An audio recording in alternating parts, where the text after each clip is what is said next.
শুরুতেই বলে নেই এটা কোনো প্রমোশনাল ভিডিও না। দারাজ থেকে এই জিনিসটা নিয়েছিলাম পিঠা বানানোর জন্য। তো চলেন দেখি এটা দিয়ে আসলেই পিঠা বানানো যায় কিনা। এখানে ২ টা স্টেপে পিঠা বানানো যায়। প্রথমে একটা রুটি করে নিতে হবে, তারপরে পিঠার শেপ দিয়ে নিতে হবে। রুটি করার জন্য অল্প একটু আটা নিয়ে আমি রাউন্ড করে নিলাম।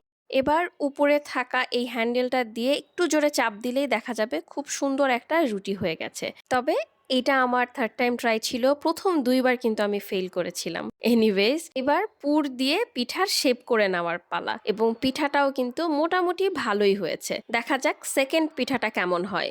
আর লাস্টে আমি সবগুলো পিঠা একবারে দেখিয়ে দিব যে আসলে পিঠাগুলোর শেপ কেমন হয়েছে। এক্সপেরিয়েন্স থেকে বলছি ১ম ২ বার যে আমার খারাপ হয়েছে তার কারণ ছিল আমার আটাটা ১ম এ সিদ্ধ হয়নি ভালো, আর ২য় বার হচ্ছে পুরগুলো পরিমাণে বেশি দিয়ে ফেলেছিলাম।